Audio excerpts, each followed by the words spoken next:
Okay,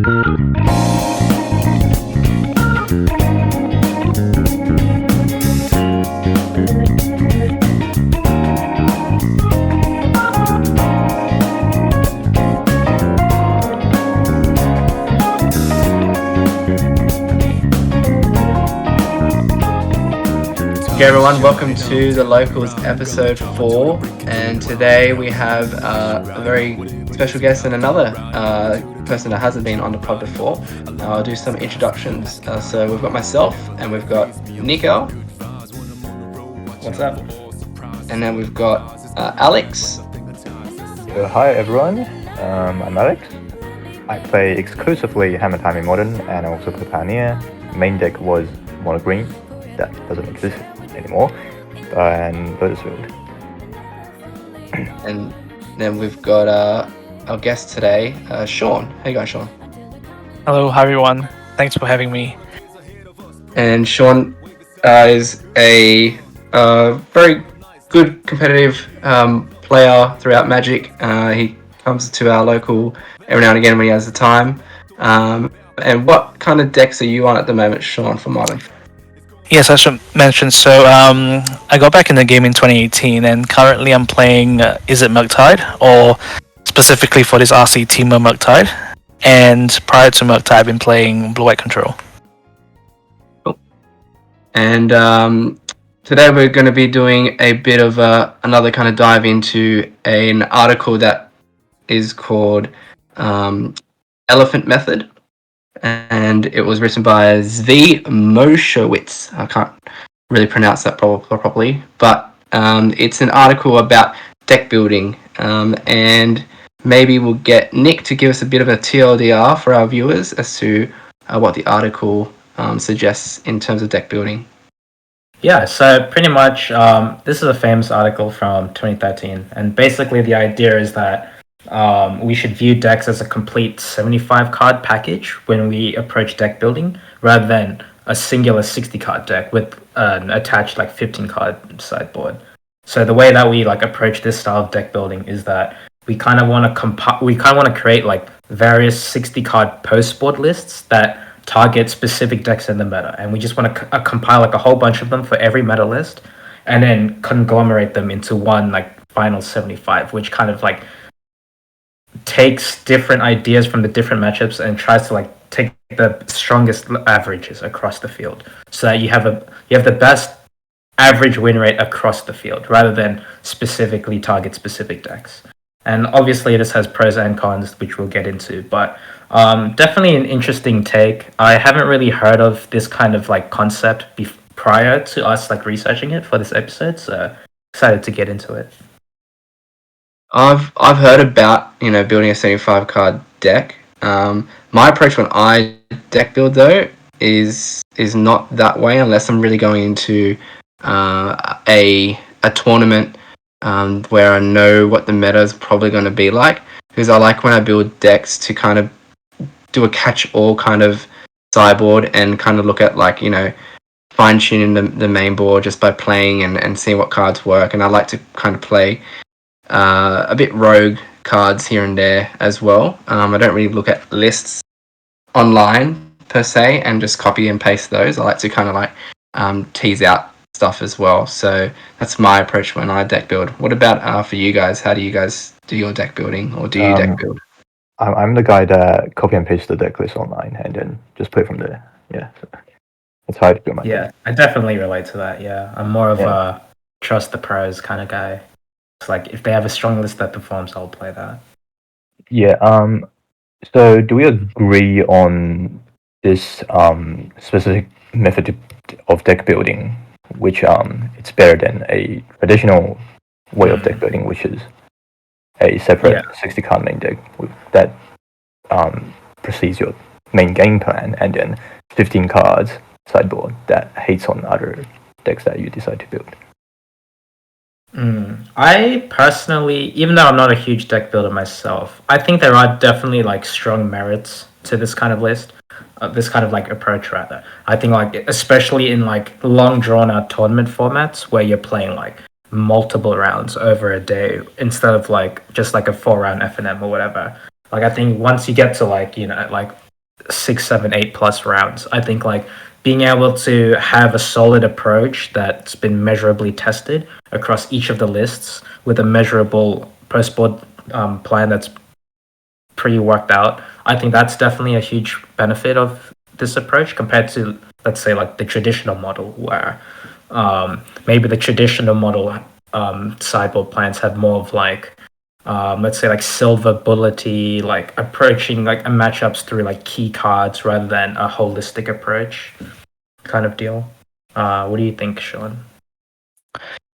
Yes, I think coming back to what Ariel said, my personal choice is to have a main deck with that covers multiple matchups. So whenever people ask me what do I expect when I play Magic Essential, I say, look, just go on to MTG Goldfish and click on Modern and you see the 15 decks. So I always tell myself whatever deck that I'm playing, I would like my main board and sideboard to address these matchups. That's the first point. The second point is, in the matchup, I don't like to skew my list so that it's very good in this matchup, but then struggles against another matchup. An example of that is in Standard, you have two Esper mid-range deck lists, the ones that run with Wedding Announcement and the more creature-heavy one. So based on this particular player, the Enchantment version of Esper mid-range caters to more matchups with a more flattened or a more fair win-lose rate and has less polarizing matchups compared to the creature version. So coming back to your question, I think a lot of what I do is understanding how to approach the matchup. Say, for example, Murktide versus Team of Rhinos, what the role is for Murktide, what cards are important, and in so doing, one would understand why we're bringing certain cards into certain matchups based on this approach. And I think this sort of approach is also very useful for open deck lists. For closed deck lists is very different because we don't know who we are versing, and obviously that would affect our mulligan decisions. So I think that's kind of interesting because I think that idea of targeting a flat meta, having a strong overall average win rate, I think that's kind of the same conclusion that this article is trying to achieve. Like at the end of the day, I think because like obviously the idea with this deck is you kind of want like you want sideboard cards with like huge breadth over a large meta pool. You want cards that can like go into multiple different decks, and overall improve your win rate across the field post board, rather than say let's say like a traditional list which has very strong hate pieces, silver bullets against specific meta lists, but against other lists that they're not expecting as much, kind of like fall flat because they just don't have the power post board. So yeah, I think like you're kind of like grasping at the concept that the article is pointing towards, but maybe just not taking the same approach to achieve that same conclusion. Would you say that's fair? Yeah, I would agree because one of the things I've discovered, this was back when I got back into the game and I was playing Blue White Control. In my sideboard, I choose cards that cover a wide range of matchups, so that this card will be, if I'm using this card, it covers this matchup, and it's also useful in this other matchup. For example, this was before Throne of Eldraine, so I played 2 copies of Monastery Mentor, and these 2 copies of Monastery Mentor could easily be Elspeth's Sun's Champion, could be Gideon L. Zendikar, anything that helps in a grindy game and also useful against combo, because Monastery Mentor allows you to make tokens and go wide, and it therefore negates removal. At the same time, it also puts a clock. So I personally like sideboard cards and also mainboard cards that cover a wide range of matchups, as opposed to say very narrow cards that forces me to sort of meet these matchups to win. That being said, as time passes and once you start playing at the RCs, you sort of have to, you sort of have to bite the bullet and play what people would consider the best list, and therefore a lot of these lists or some of these lists will have very narrow cards, but Unfortunately, it's like you sort of have to do it stuff. But in an ideal world, I would like to play with cards that can cover a wide range of matchups. An example of that in Modern is Dress Down, but Dress Down is currently not even played in Murktide sideboard. So actually, you explained that. Actually, I actually had a player in mind who has the same kind of like deck building philosophy. TSB Yendrick in Modern. So Yendrick is kind of known as like a strong blue-eye control player, and he's kind of like known for being like a Chalice of the Void hater. He does not like playing it, even though universally Chalice is played in blue-eye control. Oftentimes like mainboard, obviously because of Rhinos, right? It's the best deck, undisputed. You need hate towards Rhinos. Chalice markedly improves the win percentage against the deck, but Yendrick, he's just not a fan. He thinks that it's too narrow. It's only useful in 2 decks. When I think someone asked him if he would play it in like something like Murktide, and he just said like no, it's just not a good card. It's only played in like 2 matchups, obviously the Cascade decks. So I think that kind of point is like it's definitely not an unpopular point of view with respect to deck building, but yeah. Yeah. Okay. Another player I can think of that. Sorry to interrupt. Another player that I can think of that because I communicate with him ever so often on Discord is Islands in Front, also known as Skura or Philip. He also hates narrow cards. He likes to have cards in both main and sideboard to cover as many matchups, and he will basically take a screenshot of the MTG Goldfish modern page, and say for example mainboard stun scoring. He would say, okay, in this 15 matchups, what does stun scoring hit? And then if it hits more 8 or more matchups, he's definitely going to have it at least in his sideboard. Okay, that's interesting. So I think that kind of like brings me to my main criticism of the article, which like I guess I'm not really criticizing the article per se, but I'm criticizing that idea of like narrow versus wide sideboard plans. And I guess my criticism is like, well, what if some decks are just so overly proactive in the meta that the only cards that like markedly improve the win rate against them are narrow cards? So like here's an example, like Rhinos, right? So if we look at like Scam, their list, like what are they on right now? Like 4 to 6 hate pieces, like mix of Chalice and EE. So what do you think of that? Oh, I guess like Chalice you can play in against Livian, but like what do you think about EE, Engineered Explosives? A card that like it's a literal silver bullet against the best deck, but it has 0 value in basically every other matchup. That's interesting because alright, I'm just looking at the MTG Goldfish modern meta game. So Scam versus the rest of the field, and the question is EE. EE will definitely hit Hardened Scales, maybe Domain Zoo. Doesn't come in against Burn because it's too slow. Will definitely come in against Hammer Time, Creativity, and Shadow. So for Scales, obviously EE for 1 is quite useful, sometimes 2 to knock out their Cauldron. Hammer Time is very useful because you could set EE on 1. Same with Shadow. Zoo, maybe EE for 1 or 2. However, in terms of the top 5 decks, it wouldn't hit. It can hit Yakmov if that's what they bring in, but if they have do against Yakmov, they have Legion's End for that. They could bring in Leyline of the Void, but it can be seen as narrow. That being said, if we assume that Rhinos is like 17 to 20% of the meta game in a 8 to 9 round tournament, you might face this twice, which warrants this particular way of sideboarding. I personally wouldn't choose something too narrow because if you face Rhinos twice, you could face the other decks once for like 9 rounds, and you do not want to skew your list too much just for one particular matchup. I guess like a clarification, when I'm talking about the meta pool that like a card exists in, I guess I'm more talking about like the top decks. I think like the current meta right now is pretty top heavy. I think like it's about over 50% of the meta is the top 5 decks, which obviously Rhino, Scam, Yawgmoth, Titan, Murktide.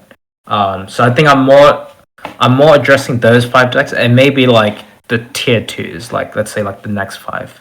Like Living End, Zoo, Omnath, Tron, Scales. So I get that like EE might hypothetically be good against like a Hammer Time, but like I don't really like I'm not really addressing those kinds of decks, I guess. When I'm like I think E is very strong against Rhinos. But against Titan, Yawgmoth, and Murktide, maybe even in the mirror itself is not very useful. yeah. But I think if we just look at the number, 17%, I can see why this particular Rakdos pilot says, look, I think I'm going to face this deck anyway, and I didn't want to lose to it. And I'm not sure traditionally if Rhinos was a bad matchup for Scam, because I remembered that this was at PTLOTR. One of the commentators said that Footfalls was a bad matchup for Scam.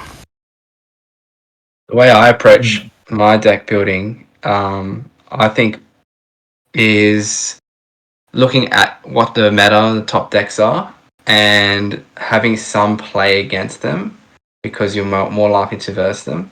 And then also looking at like, okay, is this card going to be hitting on other cards as well? So my example is I run Chalice mainboard in my Tron deck because it hits on the number 1 deck in the meta, which is Rhinos. It also hits on Living End, but also helps out against the Hammer Time and Burn matchups. And also with Tron, if the lower curve kind of isn't really there for us, we have to be able to play everything on 4 or more.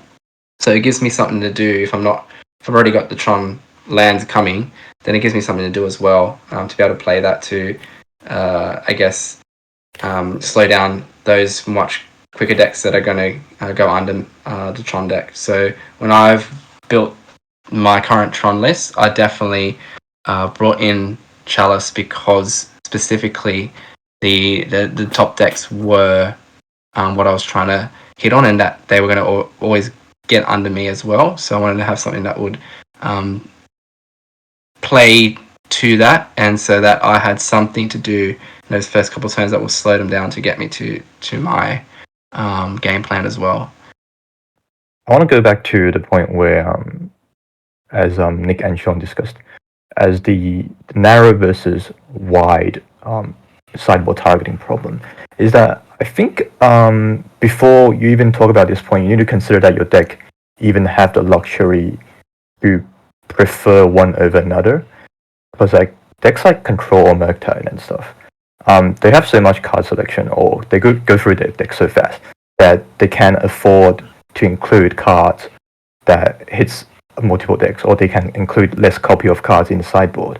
But if you're playing a linear deck like Burn or like Living End or Hammer Time, there's no card advantage or card selection built in the deck, and so as a result, for example, if I was playing Hammer and I know the best deck is Rhinos, the best way I can get my sideboard piece is to run 4 copies, like 4 Dranian Magistrates, and then hope I mulligan to it.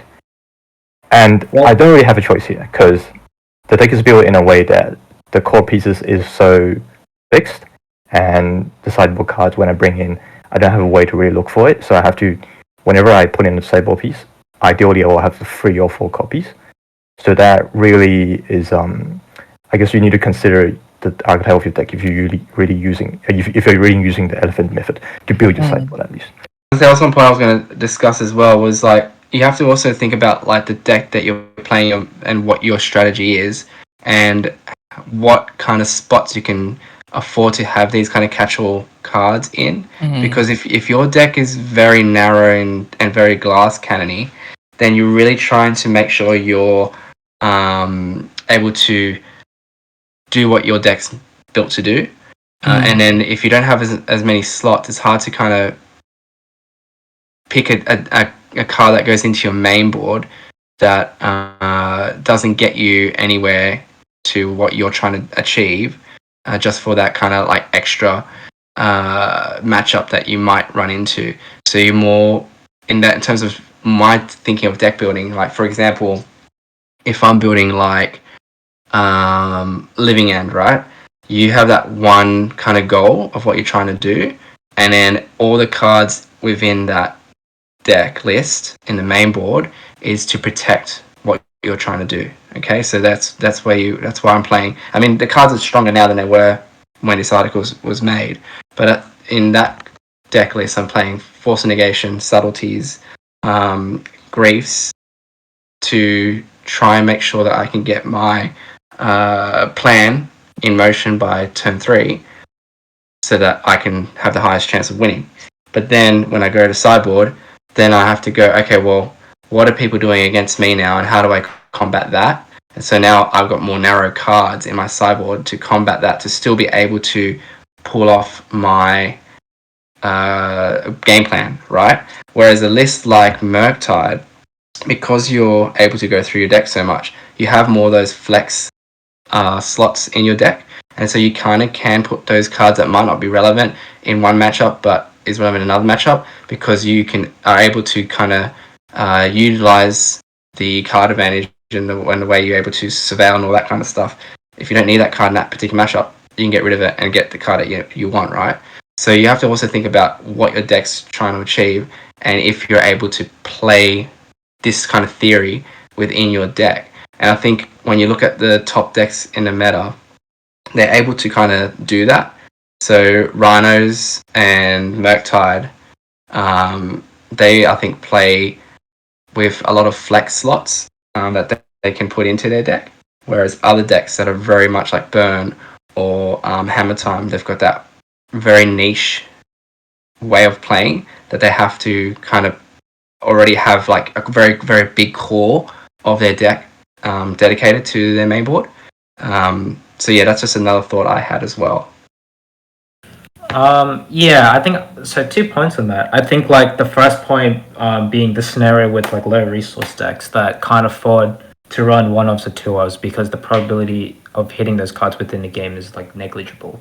I think that kind of speaks more to the idea where, well, more to the debate really, the importance of the debate between narrow versus wide cards. I think like being able to like strictly come to like a conclusive like end goal on like what we value over the other. I think that's even more important. Like if we really do have to run 2-offs, 3-offs, 4-offs, and let's say a deck like Baron only has meaningfully, let's say 4 or 5 sideboard slots, well then that kind of just makes it even more important that we like get to a solid conclusion. The second point, I think, on like, let's say like we can call them like ultra proactive decks that are so proactive and have so linear that have zero room for like flexible fair plans of the sort of like Living End, Hammer to a degree. I think that this debate still actually does apply to those decks. Like, so for example, in Living End, a card like Veil of Summer, right? I would consider Veil of Summer pretty linear in the sense that it only really targets, of like let's say like the top X decks, maybe like Scam, Murktide, in the context of playing it in Living End. And I think that's a scenario where do we really want to take the hit to our own sideboard, in the sense that like we're reducing the breadth of our sideboard across other matchups to really like overvalue those matchups and winning those ones. What do you think about that, Ariel? I think because I also think you got to also factor in what's being brought in against you, right? Because if your deck is so hinged on you playing from the graveyard, and you're going to be coming up against graveyard hate, then you need to be able to fight through that. So therefore, you're already game 2 and game 3. You're already bringing those cards in to be able to fight through that, which then reduces your ability to fight through whatever the deck your opponent's already trying to do, right? So it's quite more. I think it's more narrow in that respect. That makes sense. You're saying that the narrowness is like almost required because of the linearity of your deck. Yes. In that, because your deck is so linear, you need sideboard answers into the specific specific silver bullets that hit you, which therefore narrowize your sideboard in response to their narrow answers. Yeah, and I think traditionally that's why like decks that are glass cannon don't stay at top of the meta for a very long period of time, because once people try and beat that and bring in the sideboard cards or mainboard cards to be able to fight through that, they struggle to then have a flexible deck list where they can still carry out their plan, but also fight through all that hate that's coming their way. The only kind of like decks that are able to do that come to mind that even with the sideboard hate was still top of the meta was like Hogak, for example. When that deck was top of meta, even though people were playing like all the mainboard hate against it, it was still able to go on top, and that's because like Hogak was broken, right? So I think a lot of decks that do really well over a long period of time are able to have those flexible slots within their deck list and are not super linear on their game plan. And I think that's what makes a overall top meta deck. So do So we you're agree that the elephant deck building theory would be a good theory that applies to building your sideboard, at least in modern?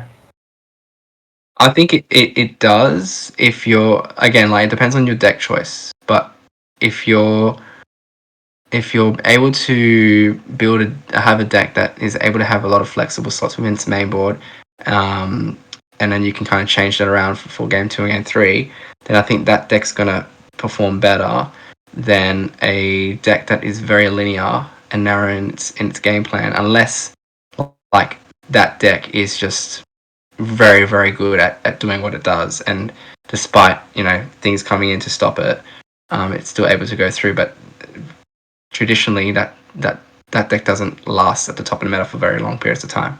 Once people kind of recognize how to play around that, and then they're not able to then adjust themselves. Yeah, I think like from my reading of the article, I think the author's trying to make a strong claim on the universality of the elephant method. I think he tries to make the claim that the method can be used in most decks in the meta, which I disagree with. I think there are degrees of relevancy of the deck building. So as Ariel mentioned, like as an archetype of deck that could benefit is like a more flexible, like maybe like mid-rangey kind of thing that has like a tight core plan. So let's say like Rhinos and Modern, that can have like the amount of flex slots to adjust its main board and sideboard to like different matchups. Another one, sort of like Yogmoth, which kind of similar to the deck that the author described in their article, like a toolboxy kind of thing, which has different options that it has access to. But like, let's say a deck like it's like Living End or Titan, right? Like these decks are so linear. Can they really afford to like adjust their lists in this kind of like method to account for a wide breadth of decks? I don't think it can. Like again, like Titan has to play Dismembers in their board because of Bloodmoon Magus. Living End has to run like artifact removal for like chalices and stuff. So I think that's kind of where I think where the method kind of like hits its limit, where it hits like it's kind of like the point where it doesn't really feel relevant within today's meta, especially. So I think I actually want to like bring this point to the next kind of topic, which is, do we think that like the current meta or the current modern game design or card design that Wizards has implemented in the past couple of years, does this method kind of like scale, and is it like playable within this field? Like, do we think that the way that cards are designed now, that's kind of like describe the zeitgeist of like modern design as like, let's say like super proactive, super like strong, like emphasis on like synergy between strong cards? Do we think that this method is kind of relevant within this kind of style of game design? I think so. The author wrote this article for Standard at the time, back in 2012. I think compared to Modern right now, obviously the card pool is the power level is much more stronger, and the card pool is much more deeper. I think the theory is actually getting harmed by the fact that the card pool is getting larger when you're transferring it from a rotating format to an internal format. Because in standard, even in standard today, the meta is much more easier to solve after each set released. Maybe like after a month or so, then the meta will be pretty stale, and not only that, the list that people play will be much more stock than the list that people play in modern, because of modern has such a big card pool list that even if people are playing the same deck in modern, the list will vary from different cards to different cards because people have more choices, and that's just natural. But whereas in standard, there's a pretty clear difference between the card you should play and the card that is not as good as the card you should play. And by modern less so, just because there's a larger card pool. So when you're accounting for a specific matchup using the elephant method to build your deck, and you account for a specific version of a deck, and then when you actually go to play in tournament like RCs and stuff, you will realize that everyone's playing different lists in modern, even if they're the same archetype. But compared to standard, most people play the same 75, maybe not 75, but much closer than modern. So my point is, I think that this theory falls short when it comes to modern, like these internal formats, maybe even Pioneer as well. Yeah. So you're saying that because of the larger card pool, there's more variance across, like, there's more variance which deviates from the stock lists when you play against these archetypes. So not every Footfalls deck is the same because some might run Murktide, some might run Brazen Borrower, etc. Is that kind of what you're getting at? Yeah, exactly. Because you're building your deck in a way that your card choices are very specific to target some of the cards, even if it's flexible, right? Okay, So I have a counterpoint to that. Okay. So what if you adjust the elephant method to say that when you're targeting these decks, you're not targeting the specific flex slots, but you're targeting the core game plan of the deck, which is like more broader and it's like harder to like pinpoint. But like I think like in essence, right, we're targeting the plan itself. So like when we're targeting Rhinos, we're not targeting the Murktide, we're targeting the turn 3 Cascade. Or if we're targeting Scam, we're not targeting turn 1 Ragman, turn 2 Tap, turn 3 Fable. We're targeting specific elements of that deck, right? Like, how does that? What do you think about that? Yeah, sure. If you build your deck that way, then you're falling back to the point where we discussed earlier, where it's narrow versus niche. Then, if you're doing that way, like the ways to shut off these decks' main game plan is naturally more niche and targets is more narrow than wide, right? So you're sacrificing that point. So you're compromising. Yeah. Basically. I think like overall, I think we've come to like the soft conclusion that like the legitimacy of the article kind of like hinges on like the wide versus narrow debate, and I think that's like the core point. I think the elephant method article is truly trying to pinpoint the value of wide design or wide deck building design. But yeah, no, I totally agree with that.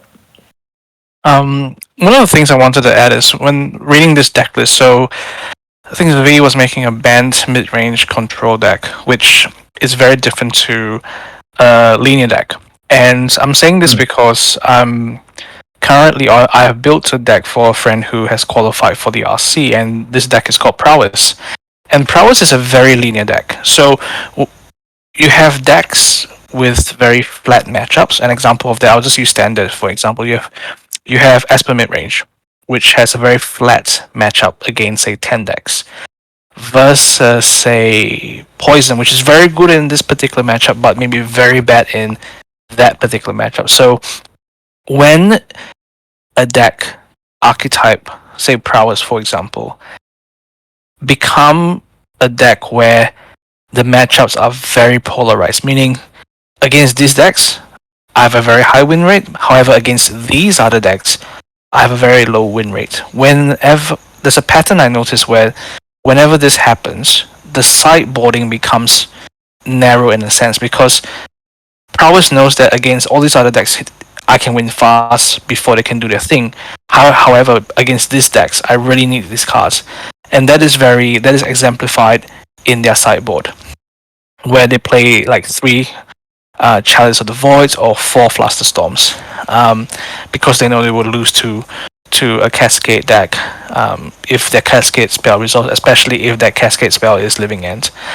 The other thing about the other second point I want to make is designing the sideboard. For me, particularly, I design the sideboard, or I use the cards in the sideboard with a plan for each matchup. So I'll use Rhinos for example. So Rhinos has become difficult because they play. So prior to Lord of the Rings, it was a turn 3 Cascade deck. So they, turn 1 is Dead Gone, turn 2 Fire Ice, turn 3 your 3 CMC spell. But ever since Lorien Revealed came out, Rhinos has played with subtleties and their own Murktides. So I have to be very aware that they can execute their Rhinos plan at instant speed and also untap and play a Murktide. So my approach to having cards in the sideboard have to be able to address plan A of Rhinos, which is to make Rhinos, and plan B of Rhinos, which is to, oh, you've countered my Rhinos, now I can make a Murktide. And I think this article addresses that fairly well, but then again, coming back to decks with polarizing matchups, the card choices become more narrow. I think I 100% agree. I think like there's that fundamental question of like approaching building a sideboard where it's like, when you're building a sideboard, are you trying to fix bad matchups? Are you trying to improve medium mid matchups, or are you trying to approach the most popular decks? And there's like kind of like that like balance between those different variables when you're approaching deck building. Whereas like this article, I think, yeah, like one of my main criticisms is this article completely ignores that. It just says we're looking for flatness. We're looking to target the flat curve. We don't care about good matchups, but we just want to target like everything on average. And yeah, so I 100% agree with that. Like polarizing matchup decks, where like you really can't do that. You really need to fix those really bad matchups. Otherwise, you just can't hope to ever win it. I think in that metagame as well, from memory, I wasn't playing Magic back then, but it was not that polarized, and the card power is not that strong. I mean, if you look at Shieldred the Apocalypse right now versus those cards 10 years ago, it's not even comparable. Like Fable the Mirror Breaker before it got banned. Yeah. I think I think the author even goes into it. Like when he's like discussing the different matchups. The first one he talks about is the Selesnya matchup. And verbatim, he says that like the Selesnya is the most popular deck at that time, and the common tech for the matchup was Cyclonic Rift, and everyone on his team were running like 2 of them in the board, but he just decided to just take them all out because even though they were like near silver bullets against the most popular, the best deck, it was just not playable against everything else, and so he just decided he valued the flat curve over silver bullets basically. But this is also to kind of take into consideration, what the meta is. And I think that's why, talking in a kind of lens of us going to the RC, is I've taken the approach with my deck building now as to looking at each matchup that I'm very likely to see and how my deck goes against those and how it performs against those decks. So that's why I've chosen, like I said, like the Chalice in the main board for my deck, because it's going to run into more likely Rhinos. It's going to run into more likely the Murktide matches as well. Can be good there for on 1 and stuff like that. So I'm thinking like, okay, this is probably going to be good to put in the main board. I'm also looking at like what else to take in and out that from the sideboard that might go really good in the main board now. I'm kind of experimenting a little bit on. I've taken out the Big Khan, for example, recently, and brought in the Worm. What's his name? Wormcoil Engine, right, into the main board, because I felt like that might be a better card overall against more decks than a Khan is. So yeah, my approach to my deck building has changed basically because I'm going to this RCM, basically because I'm expecting players to play the top meta decks, and how am I going to combat that? But when I build my deck just for an FNM, it's different because people bring random stuff. There are some meta decks, obviously, but people bring random stuff, and I just want to have like a card that be able to, a card for graveyard, not specific to like one graveyard deck like Living End, but more so, okay, if Living End's there, if there's another, like if someone brings Dredge, someone brings this deck that plays the graveyard, like the Urza deck, for example, I'll just bring in these kind of cards just to catch all cards that will be able to work against those strategies. But when I'm going into this RC, I'm very, very mindful of the card choices that I'm making for my 75, because I'm expecting that known quantity. And I think this article kind of goes into a lot of the known quantity because they tested each and every deck. And I guess standard as well as there's less kind of decks to test against, which makes it a bit easier to then build your deck. Whereas modern, there are a lot of different decks that you would be able to see. Yes, there's a core, top 5, top 6 decks, but you definitely could see, an elf deck. Someone might just come in with their elf or a merfolk deck that they're these kind of random road decks that come out of nowhere, right? But for the most part, I'm trying to build my deck to beat those top 5, 6 decks in the meta. So I think that kind of so it kind of sounds like that you are like kind of like implementing that idea of like breadthness, like cards that target the breadth of decks. Yeah, definitely. So I would ask you that, yeah, like a deck like Elves or like, I don't know, Creativity, Death Shadow, whatever, like niche decks, you could play into them and not have a plan. But I guess the question is that any different to if you used a traditional deck building model compared to an elephant model? Like, does that, like, do the flaws of the elephant model get fixed by the traditional model or vice versa? Like, would you say you'd have a better matchup against Death Shadow if you took an alternative approach to deck building? I think when I go into something that's not known, I think I'd rather have cards that hit specific archetypes without actually thinking of specific decks. Whereas right now I'm thinking more of specific decks. I'm thinking, okay, how am I going to beat this deck specifically? How am I going to beat this deck specifically? Do I have a game plan? Okay, that sounds more like that sounds more like a narrow plan then. Like you're targeting specific lists in a tournament setting. Like you need but also making sure that but also making sure that the cards that I have in my main board, especially, are able to play well into multiple of those decks. And the other good thing about and the other good thing about playing Tron is that you have access to Khan, which then plays into that toolbox mentality where you can kind of get specific things that you might need against specific matchups at any given time. I would say that Khan kind of like throws out this entire theory out the window, because I think Khan is like the special case where you can literally just run all of the silver bullets. Definitely, and you can do that. Doubles your capacity of sideboard.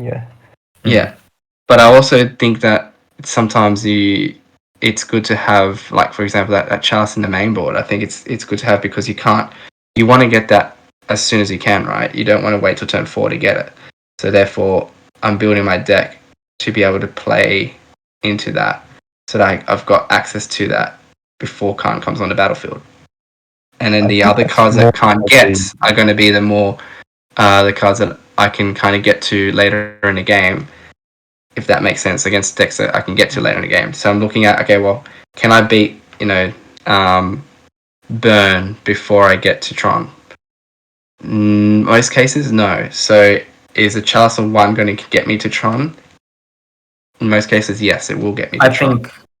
I think that is a case of extremely narrow design, deck building design, to the point where your main boarding answers that are silver bullets against specific decks, but are completely dead. In like large quantities too, because you run like 3 or 4 chalices main. Like Chalice would be really good against Burn, but like against 4-color Omnath, or against Scam, or against Murktide, or against Titan. These are kind of like dead, right? I think scam turn 1. I mean, chalice for 1 can be helpful as well. It's not as impactful because they already scam you on by turn 2, right? But then Well, it yeah, I guess stops early short seasons. It stops their Ragavans coming in later in the game if they scam on the first turn. So it has some relevancy. well, I guess But it's like, yeah, I'm more talking about like specific win percentages that the card gives you compared to a comparable card. So like, that's it right. not necessarily does Chalice hit anything, because of course it does, right? But does Chalice improve your win rate in the matchup compared to a different card that you could have? Instead In of my the Chalice? testing, yes, it does, and that's why it's there. Like I didn't play Chalice Mabel before, all the Cascade decks came, right? But I felt like it was needed in my deck to be able to live long enough to get to my my Tron pieces, right? So yeah, I get your understanding like of bringing those more narrow cards to beat those narrow decks, but then I think as a 75, I'm looking at my, like, if you look at the theory of this, it's saying your 75 cards, what the best 75 are, and then condensing that to your 60 cards based off what you expect to play. Correct? Yeah. So based off my 70, definitely chances in my 75, 100%.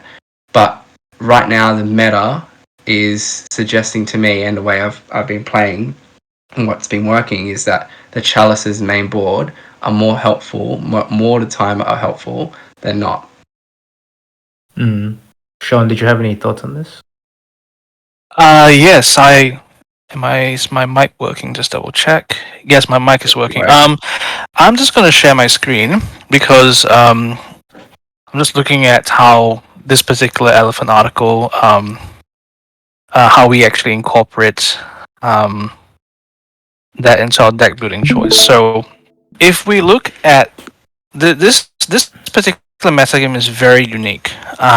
This modern metagame has been very unique because in the past the metagame has been, even for the top 5 decks, has been quite spread between aggro, control, combo, mid range, whereas now you're looking at the top 5 decks where 3 of them have a combo shell and 2 of them are sort of tempo mid range, and modern has never been like this before where you have 3 decks that are like combo.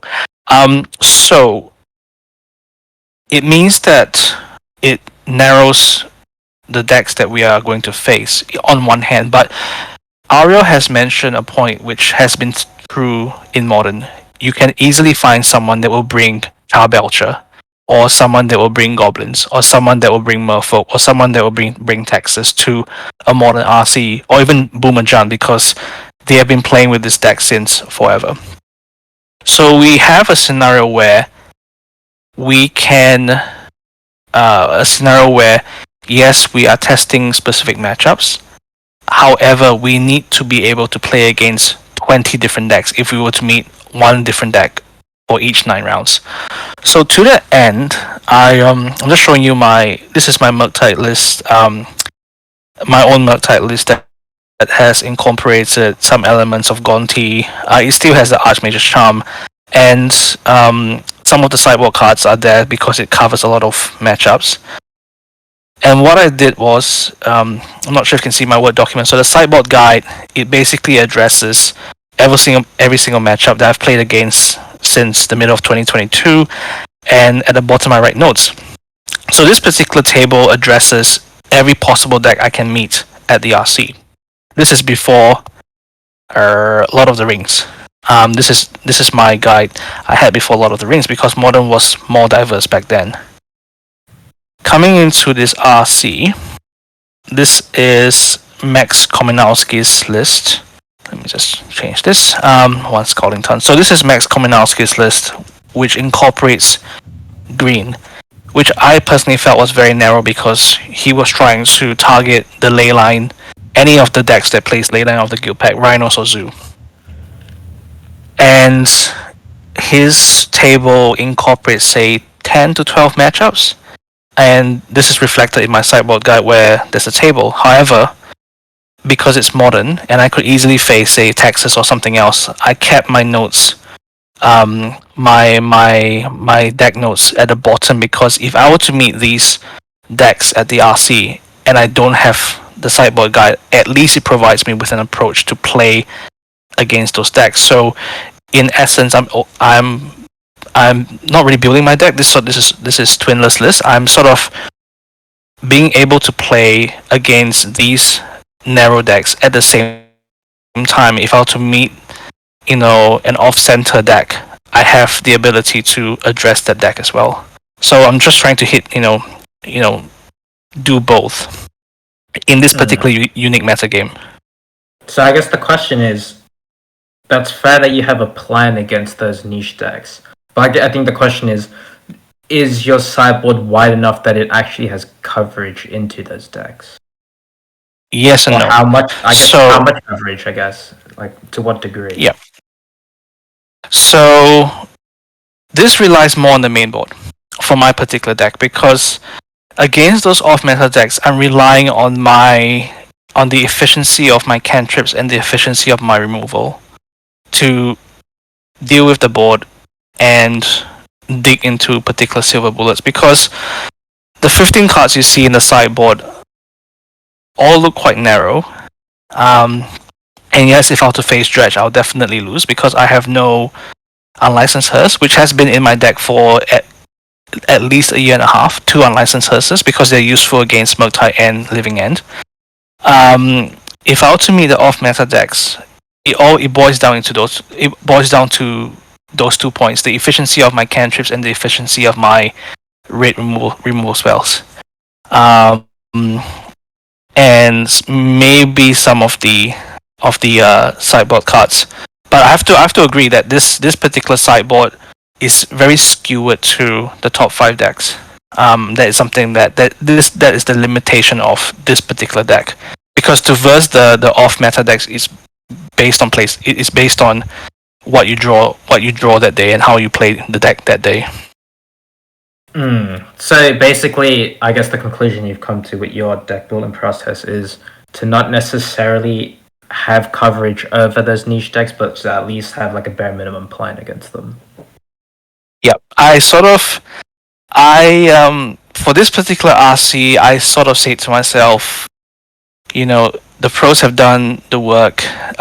Max has already qualified for the Pro Tour using Murktide, which is incredibly tough to play in this field, in this particular meta game. And to give myself the best chance of winning, I'll just show you my other list. So where's my so this is my pet deck, the one with the Archmage's Charm and so on and so forth. So this is the list I actually want to play. But I know that if I play this list, my chances of me actually doing well is much lower than playing Max's list. So in that respect, I have to sort of play Max's list. It's easier in Pioneer because in Pioneer there's less card choices, so whatever sort of misplaced Ginger plays I play. Whereas for Modern, I have my pet. There's some cards that I just like playing, like I have my pet cards. But I think for this RC, I just have to bite the bullet and play what Pygon T and Twinless thinks is the best. Yeah, that's fair. I think just looking at your board, I noticed cards like Crest Totem. I think Crest Totem's a perfect example of a super narrow card, right? That only is played. Oh yeah, you only bring it against one deck. Exactly. You got more skills, yeah. It's it's the narrow card basically. So yeah, I guess I think I bring up a good point though, in looking at just the Pioneer Pro Tour that just happened, right?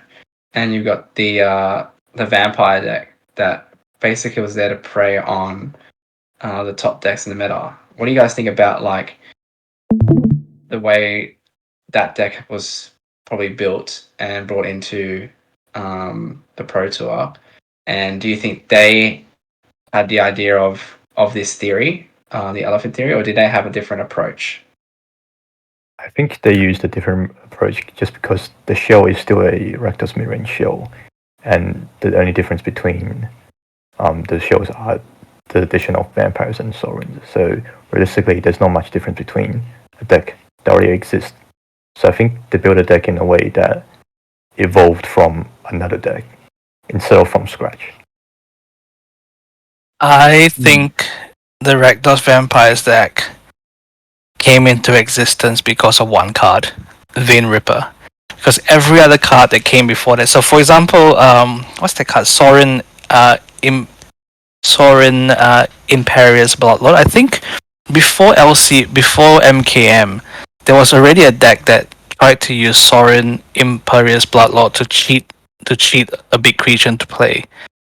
But with the printing of Vein Ripper, people are comparing Vein Ripper to Archon of Cruelty.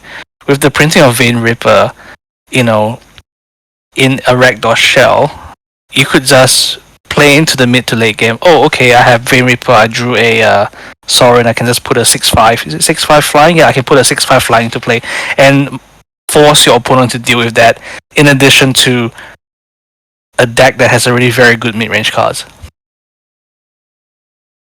Do you think that approach is something like, I'm just kind of thinking like in modern, everyone kind of just plays to the archetype. It's very hard for you to kind of build, I think, a deck to combat what's happening without already having that massive kind of main shell already built or pre-built, I guess, in a way. You kind of make those rogue decks. They're very difficult to do, whereas other, maybe like Standard and Pioneer, a smaller pool, you're able to kind of do that. Yes, the reason for that is MH2. The reason why modern, I completely agree with what you said. The reason why rogue decks, which have been, so say for example, green white Celestia Good Value was a deck back in 2018. I versed that deck. It plays Voice of Resurgence and Gavany Township. That deck doesn't exist because ever since MH2 came out, it warped the metagame to the point where everyone is trying to play the best cards, and to an extent that where people just say that modern is MH2 tribal or MH2 Modern Horizons block. So what you see in Pioneer is sort of this wider pool where you can actually do something, whereas in modern you're sort of constrained to have certain cards because these are the dominant cards in the metagame. A great example is Ragavan. After printing Ragavan, the number of main board removals jumped from 4. There used to be 4 Path to Exiles to 8. Same with Bowmasters, the One Ring. Yeah, so the reason why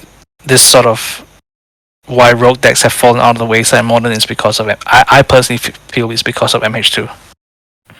Well, to stay kind of like on point, doesn't that kind of allow for a more narrow sideboard design? If the card pool has become, even though the card pool on an objective level is larger, the pool of, like, let's say, playable cards is kind of more narrow. No? If everyone is hinging on the power of MH2 cards, doesn't that allow for more narrow design because there are less cards to actually target? We just want to target these really good cards here. Yes, which is why this is reflected on the MTG Goldfish website. Like, all these decks are at some stage they have MH2 cards, and modern has never been so mid-rangey before. So if you look at the top 15 decks in modern, where is Burn is one of them, but I can't see the other second aggro deck. Skills is more of a synergy creature based deck. Hammer Time is more of a combo deck, but there's no more aggro because of how powerful the cards have been. Or rather, let's say that if you want to play a rogue deck or a aggro deck or whatever, then there's clearly a version that's strictly better than you that does the same thing. So why not just play that deck instead of whatever rogue deck you're playing?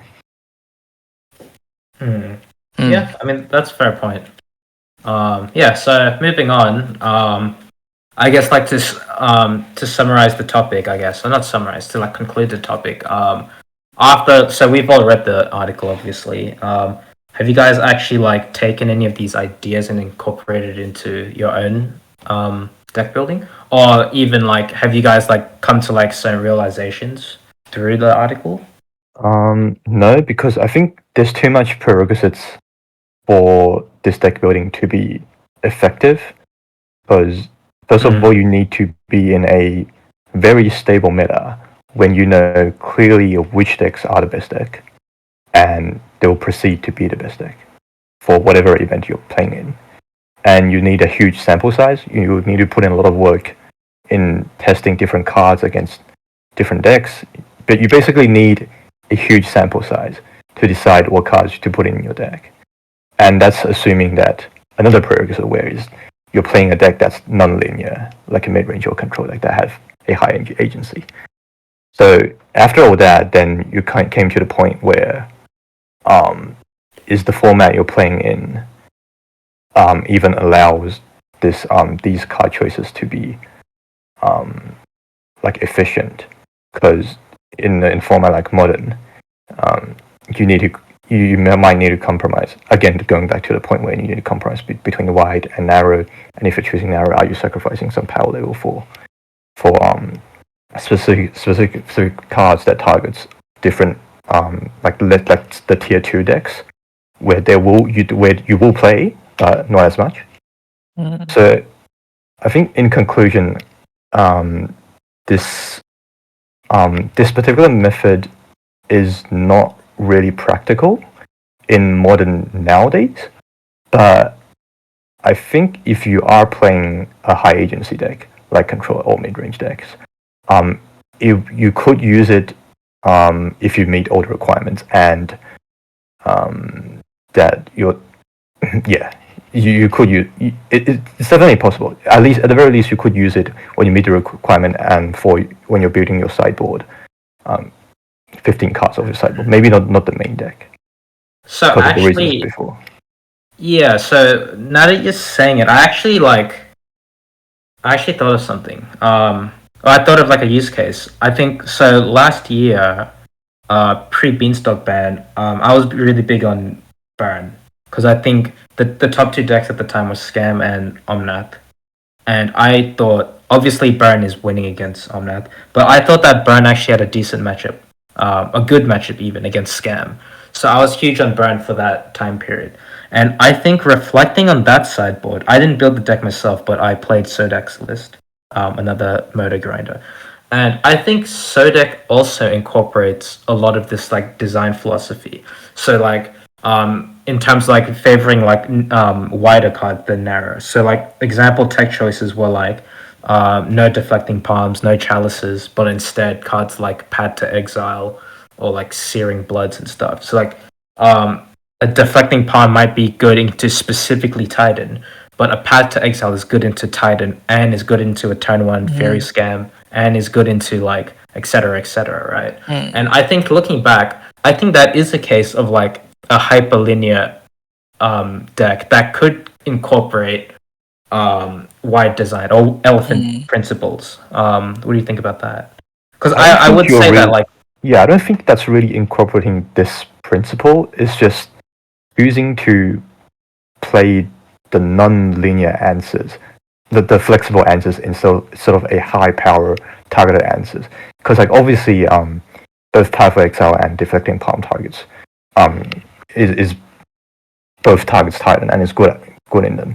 But Deflecting Palm is obviously a lot better against Titan, even though it only hits Titan and maybe Hammer. Exactly. So it's like valuing the breadth of it, right? I think that's different from the principle itself. It's just a choice between high power. So how would that be different? I guess because I see it as like the same principle. No, like Sodek, whether he did or not, whether he like literally did or not, but he accounted for like the post board lists of Burn against like a wide variety of matchups, and in that sense. Even though Deflecting Palm is the better card for like the main matchup it's used for, which is Titan, Path to Exile had a much better, wider use case that didn't just apply to Titan, but applied to like maybe 3 or 4 other decks. And so maybe even though the win percentage against Titan didn't go up as much as if he were to play Palm, but then overall the win percentage across the field would have improved because he just played more Path to Exiles. It just came in more. Yeah, sorry, go ahead. I was gonna say in my deck building choices, like before I even read this article, I was already leaning into looking at the wider matches, and in terms of what to put into my main board, and looking at my whole 75 and going, okay, well, is this what's this hitting? What's this hitting? Is it better if I bring this into the main board because it's going to hit more? It might not hit, it might hit, like you said, 8 of the top 10 decks.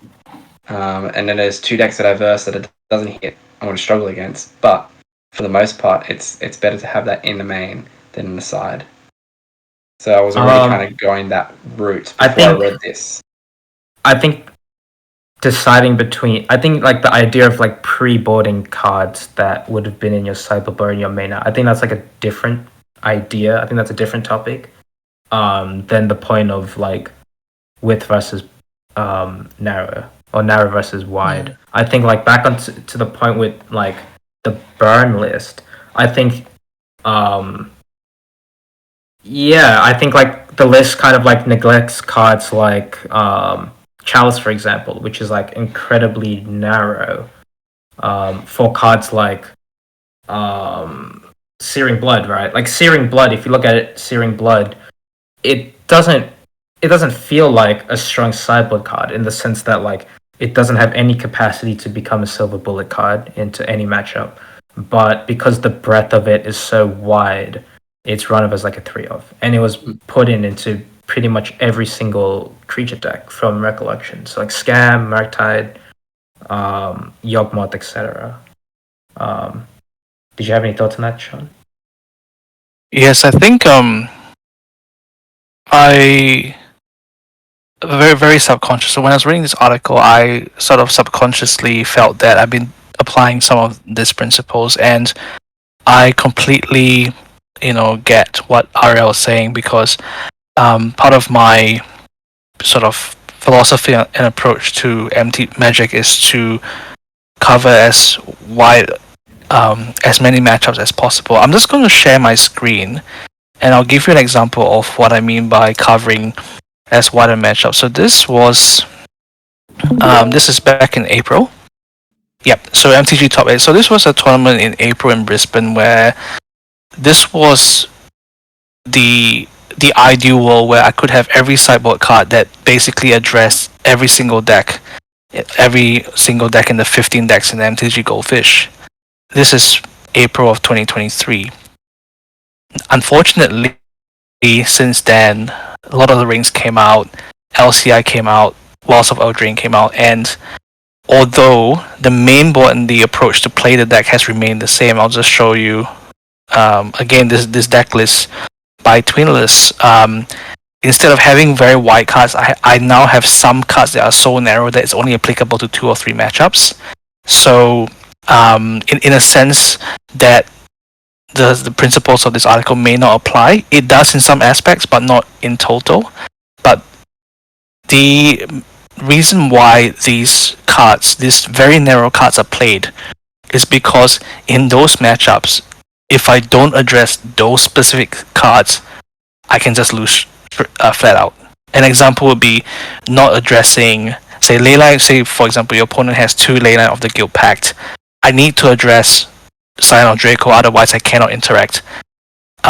In the Yawgmoth matchup, if I don't address Cauldron, I cannot win that matchup. So it's become very skewed recently because of certain cards, whereas in the past it was never that skewed. So I have to create a main board that addresses a wide field. At the same time, I need certain sideboard cards to address specific cards in specific matchups. So it's a very unique scenario that I'm in. So definitely, in summary, I felt that subconsciously I was applying some of these principles the articles talk about.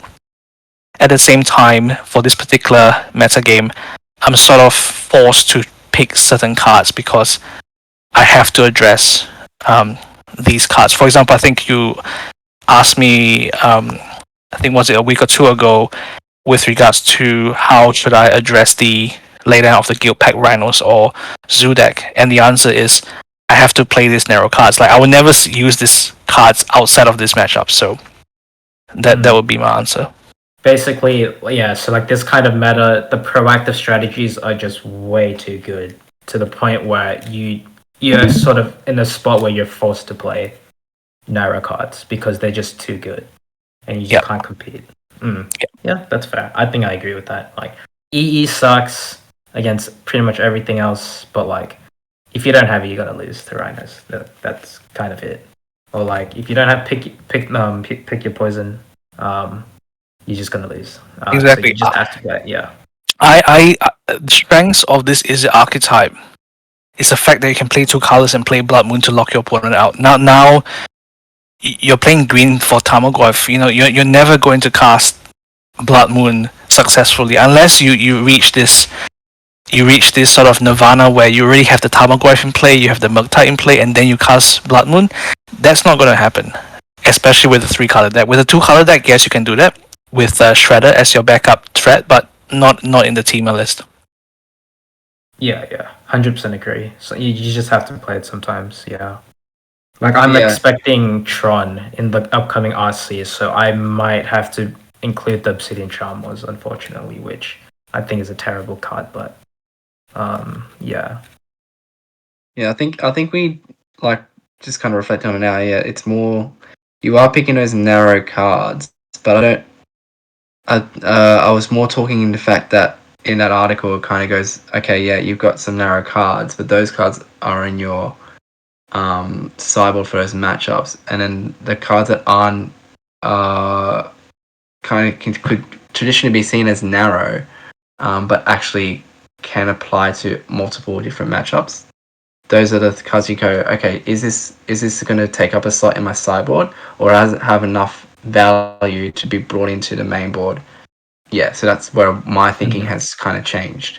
I guess. Like it's wide enough that you can take the risk and play. Yeah, which is how I read the article. Right, I was reading it and it's kind of talking about like, yeah, you have your 75 best cards, but then within that 75, you got your main board and your sideboard as well, right? So what's the cards that you always kind of want to see, which is like your core deck, obviously, and then the flex slots that you have. It's like, okay, well, which cards could I bring into the main board that's gonna go well against a good number of decks, and which cards are going to go well against a specific deck. Those specific ones, okay, put them in a sideboard.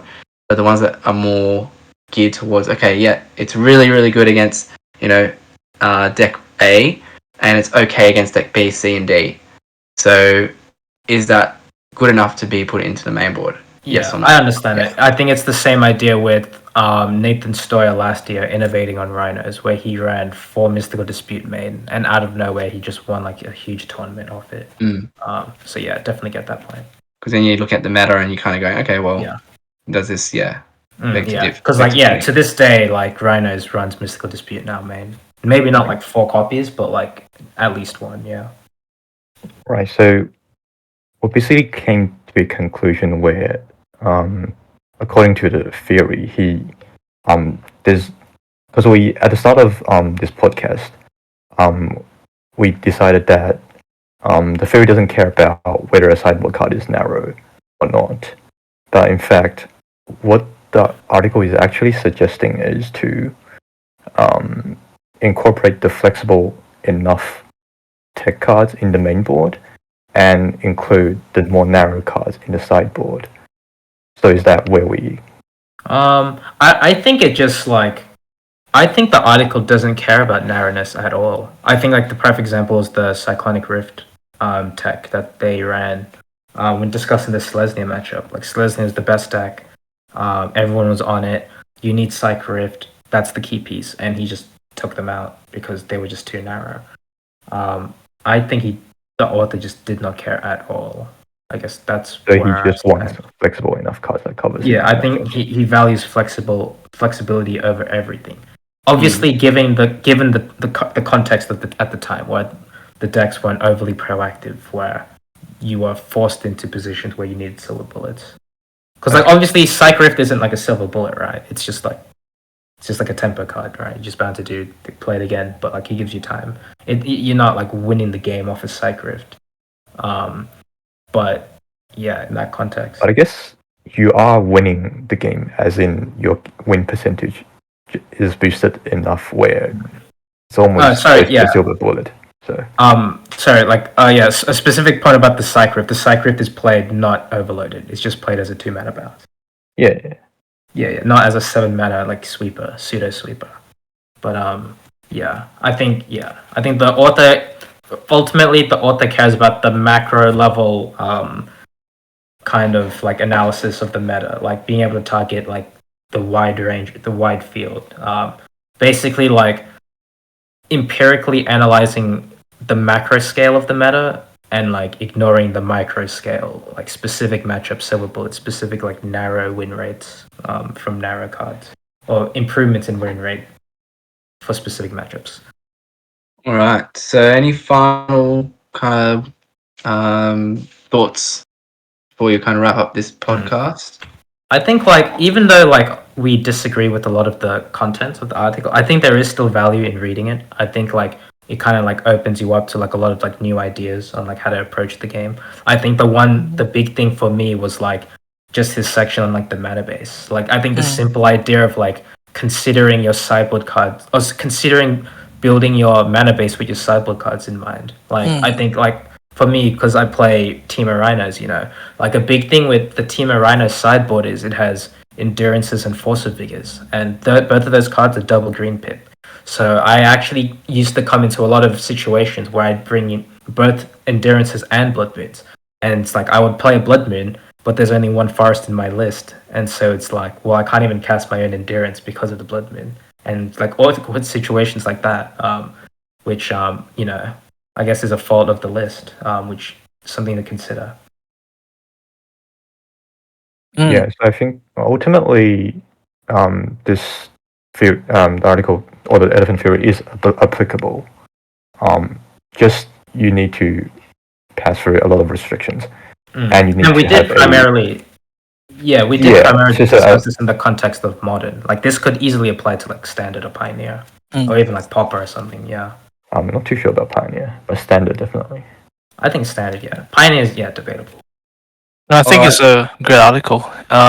It's definitely something that that I've saved so that I can read and reread again. Thanks for showing me this article. Yeah, if you had to rate it out of 10, what would you give it? Well, that's tough. I would say my 10 out of 10 article is between Who's the Beatdown versus Card Advantage / Tempo. Okay. But if you want to talk about the greatest Magic literature ever written, was the book about Gush, the card Gush itself. There was a player by the name of Stephen Menandian who wrote, I think, 50 to 70 pages about the card Gush. We'll have to Gush. check that out. Yeah, maybe we'll do a future episode on it.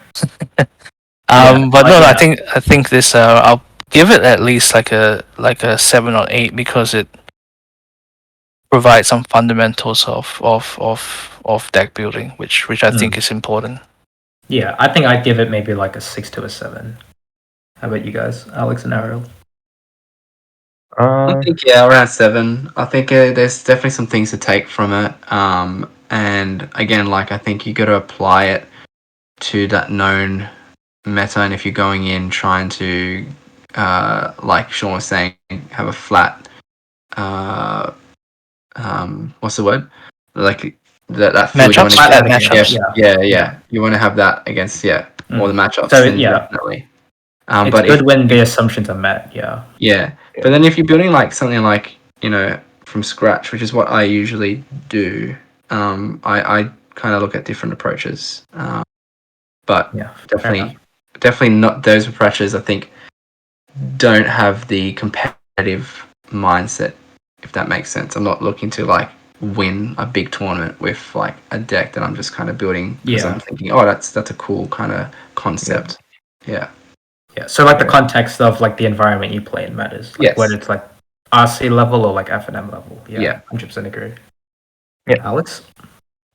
I think I'll give it a 6, although there's a lot of takeaways from it. Like with there's a lot of valuable theories that we can extract, but ultimately I think it's hard to it's hard for me to agree that this theory is applicable in most cases.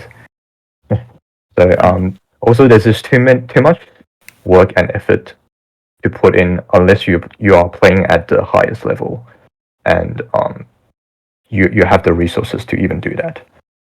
Yeah, I mean the article was written in the context of a testing team testing a deck. Yeah. So Yeah, exactly. players, So when I look at a theory, I'm more so to determine if it's good or not, if it's actually applicable, and if I'm ever gonna use it practically, is from my point of view. So yeah, that's the reason I'll give it a 6, because I don't really see any day I'll use it. All right. Well, with that being said, thanks everyone for joining us. Thank you, Sean, for joining as well as our guest. Is there any like Twitter or anything like that you have that people can find you on? All right, so socials. First and foremost, I'll definitely say follow the Eternal Gathering YouTube channel. I really learned a lot from you guys just listening and re-listening to your podcast. In terms of my Twitter, I'll just share my screen again. I'm not sure whether it's called X now or Twitter. I'm just gonna say Twitter because I'm used to saying Twitter. Yeah.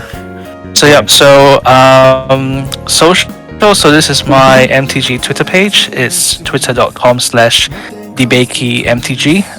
DeBakey Forceps is my professional Twitter. I won't go into detail as to who DeBakey is, maybe in a different episode. But yeah, so you can find me on @DeBakeyMTG. I tend to repost a lot of lists, anything interesting, and I definitely repost any of the episodes the Eternal Gathering has. So yeah, you can find me on Twitter, and I don't really stream because my stream OBS is really bad.